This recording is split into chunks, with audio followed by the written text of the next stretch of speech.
My name is Simron Singh. I'm a medical oncologist at the Sunnybrook Odette Cancer Center at the University of Toronto. And I'm really a pleasure to be here today to talk to you about clinical trial updates. So I'm hoping today to review some of the NCI, or what we call the Cooperative Group Net Clinical Trials. I'm also going to talk to you about some recent clinical trials, their availability and the experience we've had, and specifically to explore retreatment with radioligand therapy. Now, I can't talk about all the clinical trials that are available, so I'm going to highlight some key ones, but I just want to be clear that there are other clinical trials out there as well that I may not be able to mention in my talk today. So, where should we start? I'm going to start with the NCI, or the NET Task Force. So I'm fortunate enough to be in the chair position at the NET Task Force. And in fact, we don't have a vice chair right now. It's vacant and an election is happening underway. For those people who aren't aware, the NET Task Force is a group of cooperative groups right across the country, as well as Canada, that work together to facilitate trials that may not be able to be done in other ways, to be able to improve the care for patients and develop new treatments or new sequencing of treatments that really would be in the benefit of our neuroendocrine patients. In 2020, the NET Task Force, as part of this larger group called the GI Steering Committee, came up with some priorities so that our trials were aligned. Our biggest priority was to look at trials assessing the optimal role of PRRT, or peptide radioreceptor therapy, either alone or in combination for all different types of neuroendocrine cancers. Other areas we wanted to look at include randomized phase 2 and phase 3 trials of immunotherapy, molecular targeted therapy in neuroendocrine cancers, as well as treatment strategies to delay, prevent, reverse resistance, or to better understand sequencing in a patient-centered way to improve the care of our neuroendocrine patients.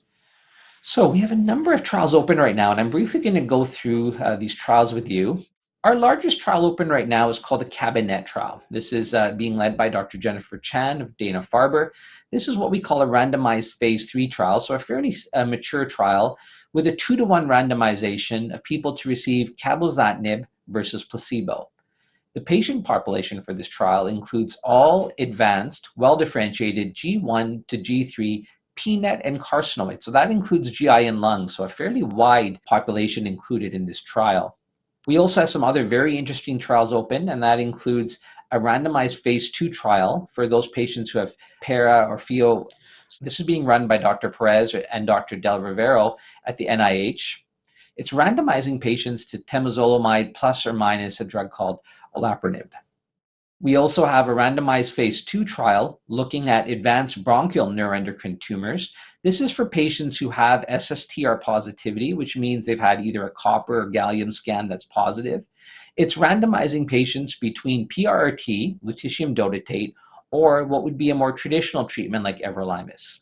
This is being led by Dr. Tom Hope and Dr. Suki Pada. We have what is our first adjuvant trial ever in neuroendocrine cancers. And this is a trial I'm particularly excited about because we have not had any adjuvant trials either through the cooperative network or otherwise in neuroendocrine cancers to date. So this is a randomized phase 2 trial looking at capecitabine versus regular observation, which was what we would do now, in those patients who have resected pancreatic neuroendocrine tumors at a high rate of recurrence. This is being run by Dr. Soares and Dr. Ahmed, and again, this is our first trial in adjuvant therapy. One of the more neglected areas of neuroendocrine tumor is the neuroendocrine carcinoma, or the poorly differentiated neuroendocrine tumors. This randomized phase 2 and phase 3 trial is looking at advanced, poorly differentiated, extrapulmonary, so outside the lung, small cell neuroendocrine carcinoma. We're trying to improve our first-line treatment in this somewhat rare disease. And this is looking at chemotherapy plus immunotherapy, followed by immunotherapy as maintenance, chemotherapy plus immunotherapy, and then followed by observation, or what we do now, which is chemotherapy alone. This is being led by Dr. Zen and Dr. Chiren. Finally, we have a randomized phase 2 trial that is now open, and this is a sequencing trial in pancreatic neuroendocrine tumor patients to look to see if using chemotherapy such as capecitabine and temozolomide is superior than using PRRT with lutetium dotatate. And I think this is a really important question that needs to be answered, and only a cooperative group trial could open such a trial. I'm also excited to say as of this week, we have a newly activated trial, which is called the NET Retreat trial. which looks at patients who previously had PRRT for small bowel neuroendocrine tumors to randomize them to 2 further cycles of PRRT, retreatment with PRRT versus everolimus. This is a randomized phase 2 trial with a 2-to-1 randomization, and this is being led by Dr. Chauhan and myself. And again, this is a trial that's open just this week, and so I'm going to talk a little bit about that shortly. So from an NCTN perspective, or from our intergroup trials, this is what our scenario looks like right now. As you can see, we have trials in all areas of neuroendocrine tumor: pancreatic, GI, lung NETs, the poorly differentiated carcinomas, and the peripheral population. So we're really excited about the menu of trials we have now, and I would encourage people to talk to their physician about participation in the clinical trial if it's right for them. So I want people to be aware that as we sort of move forward together as a neuroendocrine community, it's very important that we make sure that clinical trials that come forward are in fact aligned with each other and are trying to ask meaningful questions. To this endpoint, we actually had a meeting in 2021, which is about a once in a decade meeting called a clinical trial planning meeting, which was done in collaboration with the NCI, but also with multiple attendees from actually around the world, all respecting different areas of neuroendocrine cancer research. The objectives was to try to think about trials that would meet some of our goals to increase how we could treat people who have refractory disease or are not responding to treatment anymore. Is there a better way to start thinking about how we can develop clinical trials moving forward? And can we more specify clinical trials to be more patient-centered? Out of this, an executive summary was posted to the NCI website, and I would encourage people to take a look at that. Just last week, we also had a publication with the results of this clinical trial planning meeting in the JNCI. And in fact, we also had a clinical trial come out of this called the NET Retreat, which I briefly mentioned, I'm going to talk about now. We developed a number of working groups that came together to develop concepts and work together as a cooperative groups so that we can develop trials together and make sure that the trials that are moving forward are the most patient-centered and the most meaningful trials possible. So I want to talk to you a little bit about the NET Retreat trial because this is a brand new trial that has just opened, and it's a partnership between CCTG, which is the Canadian Clinical Trials Group, and SWOG. It has a number of people involved, including radiation oncologists, nuclear medicine doctors, and this is the first randomized prospective trial looking at retreatment specifically in midgut neuroendocrine tumors. As we know, midgut neuroendocrine tumors are the most common type of GI tumors, and at this point, lutetium-177 has been approved for treatment, or PRRT, for those patients who've had progression on somatostatin analogs. What we don't know is that after progression, is there room for more PRT, or have we used all the capacity we have for PRT? Some patients respond very well to PRT, and there makes a lot of clinical sense to move on to further cycles of PRT. The only other treatment offered at this time is everolimus, and there's a lot of side effects with everolimus, so hopefully this trial will help improve the care of these patients.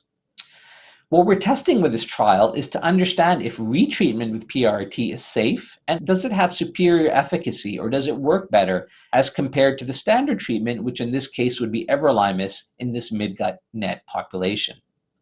This is the trial design. So patients would have had either 3 or 4 cycles of lutetium-177. They've had to have at least what we call a 12-month PFS. That means the treatment have had to keep the disease stable for at least 12 months. Patients are then randomized in a 2-to-1 fashion to either receive 2 further cycles of PRT with lutetium-177, Lutathera, or to receive everolimus. Those patients who are randomized to the everolimus arm do have the capacity to cross over, which means if the everolimus doesn't work for them or they don't tolerate it, they still get those extra 2 doses of Lutathera. So again, an opportunity for all patients at some point to be able to receive 2 further cycles of PRT and hopefully improve their outcome. Another exciting part of this trial is that there's a number of exploratory endpoints we have. We're looking at new blood-based biomarkers, new ways of detecting disease, as well as measuring patients' quality of life and ensuring that their quality of life is in fact meaningful on this treatment. Patients have to have a grade 1 or grade 2 midgut neuroendocrine tumor. They have to have either a positive 68 dotatate scan or a copper 64 dotatate scan. And they have to have received at least 3 cycles of PRT that was at least a 12-month stability. The exclusion criteria for this trial is fairly standard, and we really want patients to consider participating in this trial after consultation with their care provider. So what trials do we have? That's a retreatment trial, but what trial do we have for first-line therapy for new patients who are newly diagnosed? Well, as we know, octreotide and lanreotide, these are the two agents as somatostatin analogs that have been the mainstay of treatment for neuroendocrine cancers. Somatostatin analogs work by binding to these special receptors that are found on neuroendocrine cancers called the SSTR receptors. And there's 5 of them. And these two drugs, octreotide and lanreotide, generally bind to standard receptor 2. We know from 2 previous trials, the PROMID trial and the CLARINET trial, that the somatostatin analogs work. They slow the progression of the tumor down, and they're fairly effective in almost all neuroendocrine cancers to not only slow disease progression, but they also reduce hormone secretion. The NETTER-1 trial, which looked at PRRT after patients had progressed on 30 milligrams of octreotide, in fact showed that those patients who got 60 milligrams of octreotide, which was the control arm in this trial, had a 9-month PFS. That makes some people think that perhaps there's some benefit to what we would call high dose octreotide or escalated dose somatostatin analogs. This was also shown, albeit not in a randomized fashion, in the CLARINET Forte trial, which in fact showed patients who had progressed on lanreotide standard dose to get a higher dose of every 2 weeks. And in some patients, not all, but in some patients, there certainly appeared to be some benefit at prolonging the growth of the cancer before it actually grew. And that was generally in patients who had a lower grade neuroendocrine cancers. So when we think about how we're going to treat our patients, a number of factors come into place.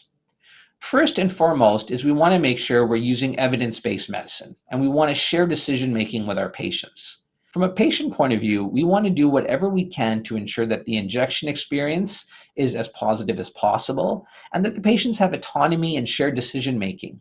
We understand in today's environment with constrained healthcare resources, we want to make sure that we use our resources and we use the way we treat patients to ensure that we get their best outcome with the best quality. And somatostatin analogs generally meet all these tick boxes. So the question on the SORENTO trial is, does long-acting octreotide above the standard dose or exposure lead to an increased progression-free survival compared to our standard treatment right now, which is standard dose octreotide and lanreotide? This uses a new technology called the fluid crystal drug delivery system. The fluid crystal technology basically is a small lipid compound that is released into the skin, absorbs water, and then slowly releases drug at a higher concentration and a higher period, potentially giving a more high exposure of the tumor to a higher level of drug. The SORENTO trial tests a specific compound called CAM2029, which is a ready-to-use fluid crystal technology. It uses a rapid onset and a long-acting octreotide release, and potentially this has a lot more exposure of the tumor to octreotide than standard dose. The syringe is much smaller than the traditional syringes we use, and it comes in a pre-filled pen. So the goal would be that with room temperature storage, this might be easier for patients to use for a self-administration, and in fact can potentially improve the injection experience as well as efficacy. This just simply shows some preclinical models of pharmacokinetics of the amount of exposure the tumor cells may have to the drug. And you can see here that potentially they could have 10 times the amount of increased exposure of the tumor to the drug with this new compound. So the SORENTO trial is the largest trial to date of somatostatin analogs. It's a randomized, multicenter, open-labeled phase 3 trial looking at the efficacy and safety of octreotide subcutaneous depot, which is CAM2029, versus standard treatment, which could either be octreotide LAR or lanreotide LAR in gastroenteropancreatic neuroendocrine tumors. The trial is a randomized trial of 302 patients. Patients are randomized to receive either CAM2029, 20 milligrams every 2 weeks, or the standard dose of octreotide LAR. Upon progression of octreotide or lanreotide, the standard doses, there is crossover. So again, this allows all patients to have access to the new treatment with CAM2029. CAM2029, the new agent, is a 20 milligram dose. It's a small needle, so a subcutaneous injection in the abdomen, the thigh, or the buttock. It can be administered by the patient or the patient's partner after training, and after month 2, so after 3 doses, the patient is able to administer it himself. The standard arm is what we're doing now, generally in clinical practice, which would be either octreotide or lanreotide every 4 weeks, generally given by a trained healthcare professional.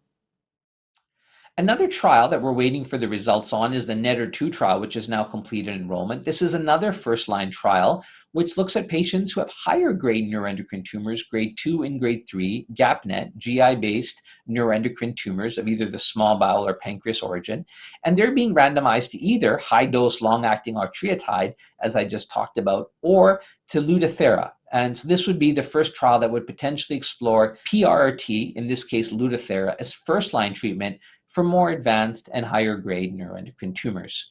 This trial is now enrolled and we're waiting for the results hopefully shortly. Another key development that I think is probably something that people want to be aware of is a development in symptom control. Palousitine is as first in class an oral somatostatin analog, so no needles at all, that again binds to the SSTR2 receptor. These are tablets that are taken on an empty stomach and potentially eliminate the need for an injection altogether. So this is an early phase 2 trial looking at the safety and the efficacy of palousitine in carcinoid syndrome patients, patients who have symptoms such as flushing and diarrhea. This is a smaller randomized trial that's going to randomize people either who are never received somatostatin analogs, so what we would call somatostatin analog naive, or patients who have already received lanreotide or octreotide and have their symptoms controlled and would like to come off the needle and try an oral agent. The trial randomizes patients to both a 40 and 80 milligram dose with an open label extension. This trial is recruiting now as well. Again, the other area of interest that's really exciting is retreatment, as I mentioned. I mentioned already the NET retreat trial, which is open this week. This is the cooperative group trial looking at patients who've already received Lutathera and had stable disease to receive 2 further cycles or everolimus. Another trial that's opening up in the area of retreatment is the ACTION-1 trial. This looks at RYZ101, which is actinium-225. This is a new alpha particle PRRT and very exciting development. Now, traditionally the PRRT we're using now is beta radiation, which it spreads a bit farther and generally causes single-strand DNA breaks, whereas the alpha radiation is very focused and can cause double-stranded breaks, and therefore may be an improvement on beta radiation. This trial is also a retreatment trial with a slightly different patient population than what I mentioned on the NET retreat. This looks at all gastroenteropancreatic neuroendocrine tumors, so small bowel or neuroendocrine tumor patients who have progressed on treatment. They have had to have at least a 6-month response to treatment, and then they're randomized in a 1-to-1 fashion of receiving either alpha therapy or to what we would call an investigator's choice, so something that might be used clinically in the area that the patient's in. That could be either everolimus, sunitinib, or high-dose somatostatin analogs, as I mentioned. And this trial is just starting up underway as well, and this is another very exciting trial to move forward with. With that, I just want to make a plug to ask your provider about the options for clinical trials. Please think about clinical trials, and this is not only an opportunity to potentially get access to new exciting treatments, but it's an opportunity to contribute to the larger neuroendocrine community and work together in partnership to improve the care and to improve outcomes for all neuroendocrine tumor patients. Thank you.